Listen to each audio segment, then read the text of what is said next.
There's something I've been hiding from you all, but I finally have the courage to be open about it. I'm bi. Yes, I'm bi-codal. I love the two great codes of rugby union and rugby league. Sure to charge that like button into oblivion, and let's take a look at some of the great and not so great converts of league to union. I love rugby league. I've followed it my whole life, much the same way I've followed union. So I take particular interest in converts. No, I don't mean born again Christian folks who go from hookers and blows to clean living and cornering you into really long conversations about the fate of your soul at parties. I'm talking about players who convert from the 13-man code of league to the 15-man code of union. Now, there are a lot of skills that are transferable from league to union. The ball running, athleticism, and physicality in the contact are all very useful tools in union, but for some reason, some players take to union like a duck takes to water, while some take to it like a duck takes to calculus. And today we're going to look at some of the best to make that transition, and some who made the transition as well as a homeless man with dysentery transitions into a Parisian elite ballet dancer. Now, when I was a kid, there wasn't many converts from league to union. It was actually the other way around. In the pre-professional union days, some of the best talent would get poached to make some of those sweet Benjamins, or in New Zealand we call them shepherds, to give up union for league. The likes of Inga the Winger, Daryl Halligan, Matthew Ridge, Martin O'Fire, Jonathan Davies, and John Timu, to name a few. But once union went pro in the mid-90s, the allure of deeper pockets and the chance to showcase their skills in a global game was all too enticing for some of the best footy athletes in the world. But let's start with a shocker of a code switch. One that fell so hard on its own face, many of the rabid English press pointed to it as the reason for the atrocious exit in the 2015 World Cup for the English. Sam Burgess. Now, to get an idea of how bad the switch was, it's important to understand how good he was in league. His first exit from league was the stuff of legend. He rode off into the sunset on the shoulders of his teammates after winning the 2014 NRL Premiership in a game where he suffered a broken cheekbone in the opening play of the game, but still put on a heroic effort and led his team, the South Sydney Rabbitohs, to their first premiership in 43 years. It was the stuff destined to live on in Australian folklore. Now, if his initial career in league will live on in legend, his career in union will be best forgotten like that time you got so drunk at university during O Week you started vomiting while you were taking a piss on a tree and ended up falling in a puddle of your own piss and vomit. Okay, that may have just happened to me. For my money, his main problem was positional. Now let's compare Sam to another legend of the NRL who made the switch, but a lot more effectively. Brad Thorn, a man we'll talk about later, but they both had a lot of similarities. In league, they both played second row, block essentially. They were both massive meter eaters with ball in hand and were hard-hitting tacklers, and were both massive units weighing around 115 kilos and at a height of 6'5". Now Brad, when he made the switch, he went to where he belonged and played with a number 4 on his back and became a world-class glock, whereas Sammy Boy considered this his chance to kick stones with the glory boys of the Union backline and set his sights on the midfield. But can you imagine Brad Thorn pairing in the centres with Conrad Smith? Yeah, it just wouldn't have worked. And it didn't work for Sammy Boy either. Now, being considered the best rugby league forward in the world, many doors were open to Sam, and he was included in the 2015 England World Cup squad, beating out the likes of experienced, proven performers like Luther Burrell and Billy Twelvetrees. Sadly for Sam and England, the Poms failed to exit the group stages at their home World Cup. Sam's lack of experience and inability to make a positive impact in the games he was involved with made him an easy target and a symbol of England's inadequacies, and he unfairly became the scapegoat for the entire team's failure. He shortly thereafter returned to league, and he was never able to reach his previous heights. For me, it's a story of what could have been. If he wasn't rushed and played in the right position, he could have been something great. Well, we already brought him up. The next born-again union convert is the wildly successful Brad Thorn. Now, he may have a voice like he gargles gravel before bedtime, but Thorn may be the winningest man in footy. Get this, he's won the following. With the Brisbane Broncos, 1 Super League title, 1 World Club Championship, 3 NRL Premierships. He's won 2 State of Origin titles with Queensland. With the Canterbury NPC team, he won 2 titles and the Ranfurly Shield. With the Crusaders, he won 2 Super Rugby titles. With the All Blacks, he won 5 Bledisloe Cups, 3 Tri-Nations titles, and for the love of Richie, he was a key part of the All Blacks World Cup glory in 2011. And to top it off, he won the Heineken Cup with Leinster. I mean, that's pretty up, isn't it? That is It really starts to make the most improved award I got for Marist North Harbour JB Sevens in 1989 a little insignificant. Thanks, Brad, for making us all feel shit about ourselves. This massively powerful man was one of those rare cases of league forwards converting to Union and learning how to be massively effective at the breakdown, whereas a lot of converts can look like a lost brain cell at a Kid Rock concert. His ball in hand power and contact was fearsome, and his willingness to do the hard graft in the dark places made him a real enforcer during a wonderful period of All Black dominance.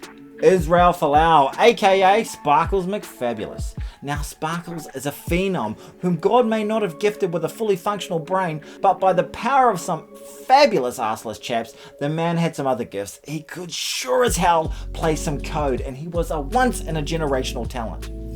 Sparkles burst onto the scene for the Storm in the NRL and was a key part of their premiership win. In both codes, he was a wet dream for coaches with his exceptional athleticism and skill. Whether it was gobbling up high balls, penetrating through defensive lines like semen in a gay porn, and with speed to rival a teenager losing his virginity. 2 pumps and a squirt, and he would give defenders no chance. He may have gone on to tarnish his legacy with his unrelenting promotion of his self-righteous and backward views, condemning not just homosexuals, but pretty much the rest of us to fiery damnation for all eternity. But look, just look at this list. Like, I tick pretty much all, well, a lot of them. I took a lot of them. I really do. Anyway, aside from that, it's a real shame because I think this guy's probably a good guy thinking he's doing the right thing. I just really miss watching Sparkles play because he was truly dazzling. I just wish he never went on social media.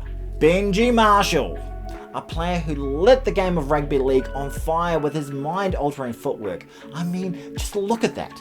That's majestic. He had incredible ball skills and sheer audacity to do things on the field that we've never really seen before.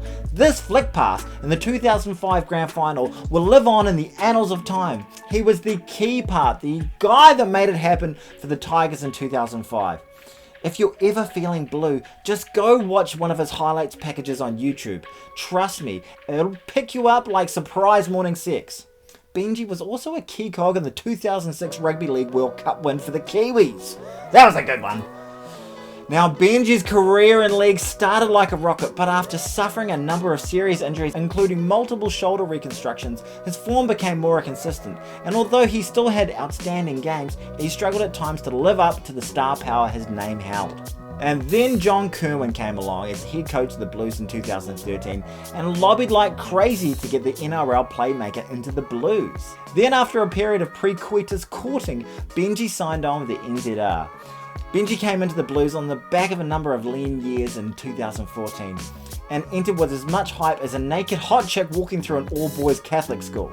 Sadly, despite a couple of decent moments, he struggled for game time and had a hard time picking up the nuances of Union. His lateral running game was far more suited to league, and for whatever reason, it just did not translate to the 15-man code. And within the season he started with the Blues, he and the Blues management admitted it was a bad move and parted ways.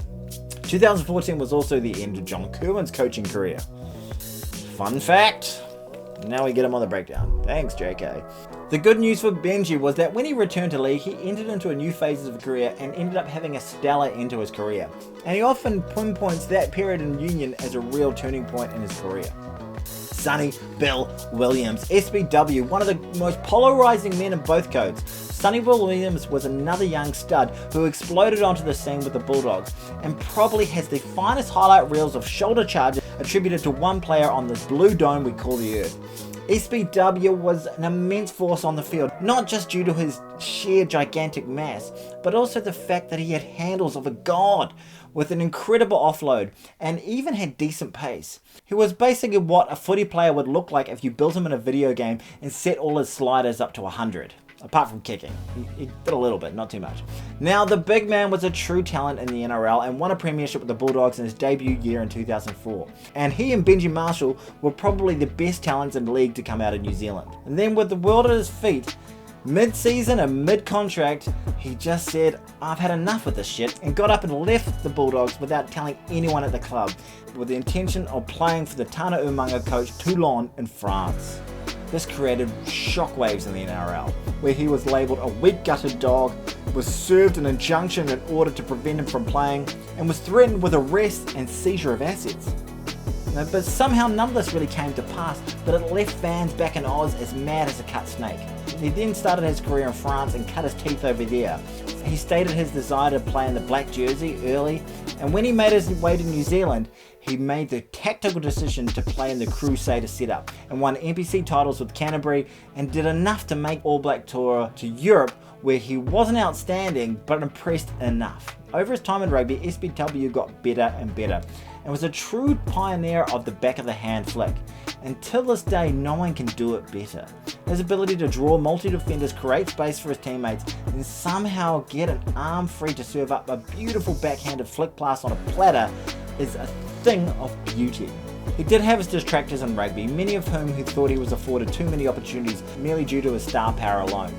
But his achievements really speak for themselves. He won 2 motherfucking World Cups, the 2 Super Rugby titles, 2 NRL premierships.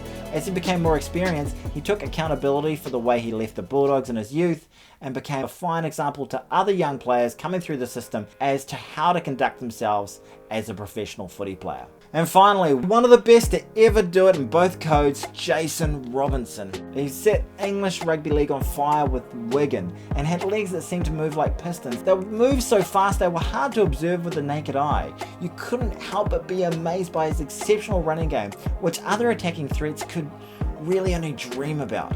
Before moving to Union, he did everything you can do in league, winning 3 Challenge Cups, 3 Super League titles and 2 World Club challenges.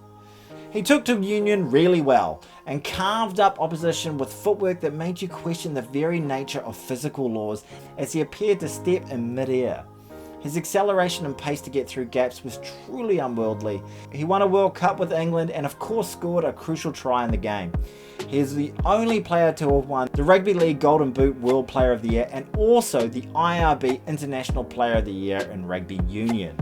And in what is undoubtedly the greatest honour in his career, he's the right winger for the Distracted Sports Ultimate First 15 of all time. Now that will about do it for me. There are plenty of other great converts, and depending on how this vid does, I may cover more of them. But for now, past Tony is sick of writing this, future Tony is sick of editing this, and present Tony can't be asked speaking anymore. Let me know in the comments below who are your favourite converts, or your just general thoughts. Just general thoughts about anything. I don't know, it could be about feminist art in post-communist Cambodia.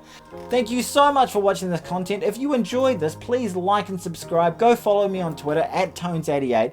Give your mum a call. Take care of yourselves and each other. Harida. Mwah!